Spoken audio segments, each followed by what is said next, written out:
Right, hello everyone, welcome back to my channel. If you are new here, you may not know what this series is, so I will just let you guys know right now that this is the 5,000 question survey. Basically, it's a live journal blog that I found many years ago that has 5,000 questions on it. Obviously, more aimed towards the live journal blog rather than a video, but I decided that I would try my hardest to answer every single question in video format. I started this so many years ago. I am now, I think, on part 32, if I'm correct on that, which is wild. And we are starting on, I believe, 1,348. So we still got a really long way to go until I finish this project, but I enjoy doing this. It's like my version of a Q&A, except it's not your questions, it's questions I'm getting from this blog. 1,348. How do you feel about censorship? I guess it depends on the situation always. I think it's hard to know. It's hard to judge without knowing all the details. Some people may really need it. Some people, I think, are abusing their power with it, I guess, as well. So it just kind of depends on the whole situation. That's my take on it anyway. Like, I think the only person I know that has had censorship is like Britney Spears, and I'm still not sure if she's okay. 1,349. What was on the last CD you burned? Wow, this is, I should mention, I think this was created in like the 2000s, in like the noughties. Tell me what the date was actually. Yeah, this was 2005. This part was posted in September 2005.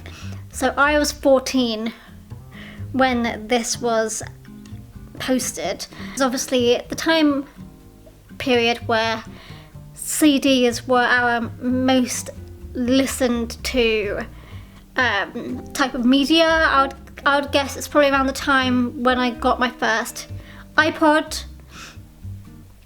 But CD, see, I didn't really burn many CDs of my own.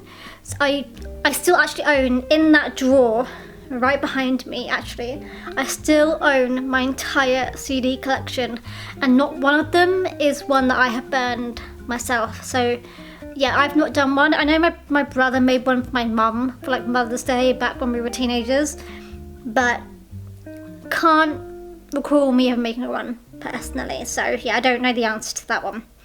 1,350. What movie should be released on DVD but hasn't been released yet? Again, this is showing the age of these questions. DVDs were, you know, it's weird actually. So DVDs were obviously like quite a big thing to buy. However, my family kind of skipped that. I know so many families, and like a lot of my friends growing up had like huge DVD collections. We only had like 3, and they were mine, and I've got them in there as well. So the films we mainly owned were on actual video cassette, like old school videotapes. So I guess if I were to, I mean, nowadays, do people even buy DVDs still now? Like, pretty much everyone can like stream all the films straight away on like Netflix, Disney, Sky, like we can here. So there's no really real point of DVD anymore. But I'd be interested to know if anyone actually still buys actual DVDs, because I don't think I have watched a DVD in a long time. But to answer the question, what movie should be released on DVD but hasn't been released yet, I don't quite know the answer because I don't know what has not been put onto DVD yet. The only recent film I've seen recently is Ferrari, which wasn't bad, it wasn't good. The CGI was pretty terrible. See, I'm not a big film person, which makes this even difficult. So I really don't know what to answer for this question, unfortunately. But if you were to buy a DVD, what would it be? 1351. Have you ever wished for wings that work? Oh yes, I definitely have wished that I could fly. I used to have like recurring dreams that I had wings too, and I'd always wonder about like birds. If they're afraid of heights, what would they do? Honestly, I feel like flying would get you quicker to anywhere. You know, you'd have no like traffic jams or anything. 1352. Have you ever imagined that you are not really of this world?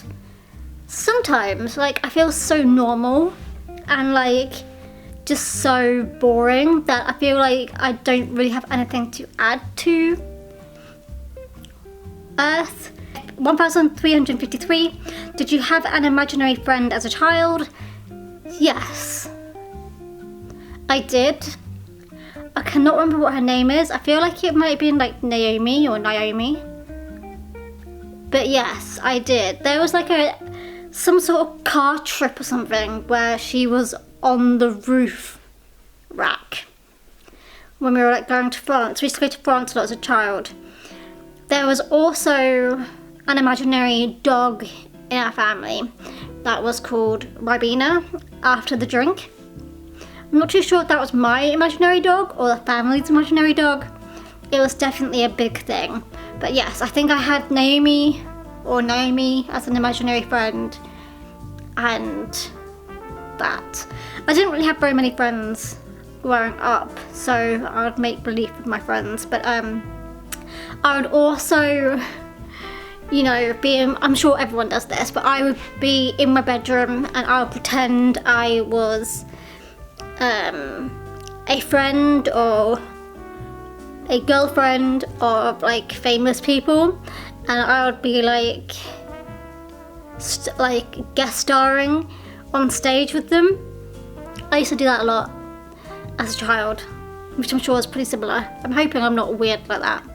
1354. Do you still have imaginary friends? No, I would say I don't have imaginary friends. I do have a lot of friends that are online, and I feel like that kind of makes sense. Like, I don't really have a big friend group.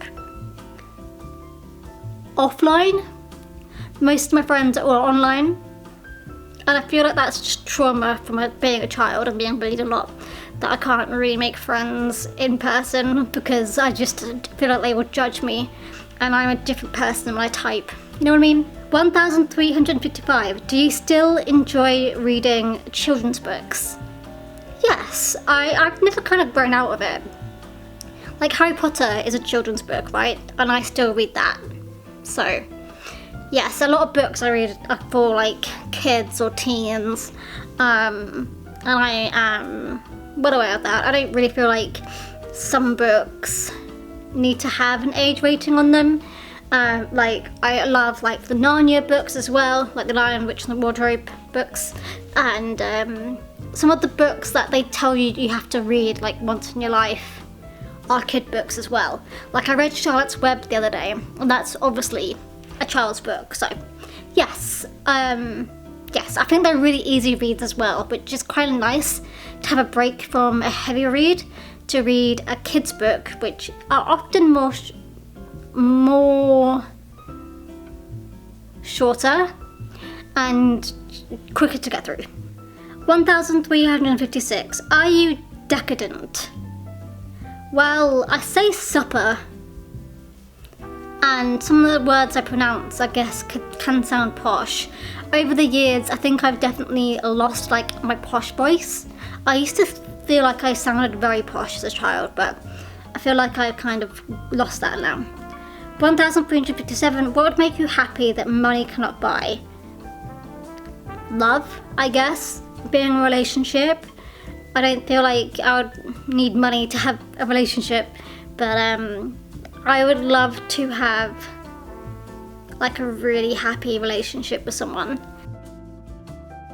1359, where do you hang out on your spare time? We are here, my lads. I tend to spend most of my time in a flat. So, here. 1360, do you delight in minor euphoria? Oh, I mean, maybe. I don't really know. 1361, what time is it? It is 9:26 p.m. Do you know where your mum is? Probably at home. Where my dad is? Probably at home. First boyfriend or girlfriend is? Never had one, so nope. Boy or girlfriend is? Again, no idea. Don't have one. Never had one. Best friend is? I don't really have a best friend, so I don't know. Soulmate? Again, I've not met mine yet. Like, I do believe in soulmates, but I guess I've just not met my soulmate yet, unfortunately. Where my wallet is. My wallet, well, I call it a purse, is in my bag that I use every single day. 1362, who do you feel sorry for? I guess I feel sorry for, like, many people in the world. Like, people in countries that are, like, underdeveloped, or like countries that are going through wars. I feel sorry for people who are homeless. Like, I feel very fortunate that I can afford living by myself, and that I can have a home, electricity, water, heating. And I know that there's people in the world who are less fortunate, who can't afford that, or just don't have the necessities for that right now. 1363, what would we never say in front of your parents? Any swear words. They are very against swearing, so no swear words from me. 1364, do you change your personality and behaviour depending on who you are with? Oh, definitely. I mean, I'm definitely still very, very quiet as a person, but I would say the way I speak and the things I talk about and the things I say differ depending on who I'm with, for sure. 1365, are you waiting for marriage to lose your virginity? I mean, I've just never been in a relationship, so 1366, what year were you born? I was born in 1991. 1367, what is your sign? I'm guessing that means star sign. I am a Cancer. Which, you know, I tried to find an Instagram account the other day that was more about like Cancer star signs, you know, because you kind of see them for like every star sign there is.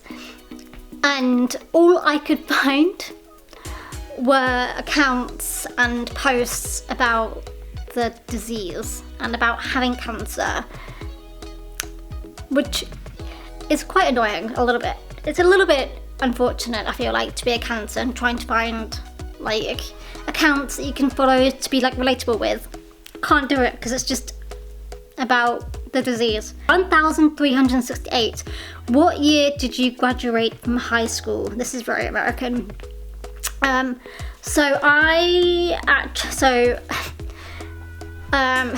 the UK we have GCSEs at age 16, and from then you can kind of choose whether you go to college, you stay on for A-levels, or you go off into the bigger wide world and start working, or do any other like apprenticeships or whatever, you know, you name it. So I failed by GCSE, well, I technically failed by GCSEs in 2007, why did I say that? In 2007 I failed, I kind of did badly in my GCSEs. I think I've even filmed a whole story time of that several years ago, which I'll put in one of the corners up here, so you guys can go and watch it. I then did not have the amount of grades that I could go forward and do A-levels. I wanted to do like performing arts, I feel like. I wanted to do drama and dance and stuff, but because I was actually quite bad in attendance in year 11 because I had pretty bad anxiety. Not that I knew it was anxiety in that year. I didn't spend much of the year in school. They didn't trust that I would stay in school and partake in A-levels. So I had to do a BTEC. I did a BTEC in health and social care for 1 year at the secondary school I went to. And then I left when I was 17, so year 12. A lot of people in the UK finish at year 13. I left at year 12 to go to college to do a couple of courses to then get the equivalent to go to university. So I guess I finished school a year earlier than a lot of people, but then also potentially a year later than others if they didn't continue on with school after they were 16. So yeah, it kind of just depends if you want to continue on with further education or not, I guess, because the A-levels, year 12 and 13, are like further education. I don't know, I feel like a few years ago they changed it though, and that maybe now you have to stay in until year 13. I'm not too certain. But so when I was in school, I technically finished in 2008 when I should have finished in 2009. Alright, my camera did just die, so I'm now vlogging on my vlogging camera. Yeah, shorter part than usual because my camera battery did die and I haven't charged my other batteries because I didn't realise that it wasn't plugged in. So the other 2 spare batteries are out of charge. Very good planning by myself, truly. I hope you guys enjoyed this video. I feel like it's a little bit shorter than usual. I'm going to try and do these every few months, so these will pop up here and there, but I hope that's okay. I am trying to complete this series. We've still got plenty more to come, as we've still got over 3,000, what, just under 3,600 and something questions left to go. I can't do maths, I'm hoping that's right. But anyway, alright, I will catch you guys in my next video.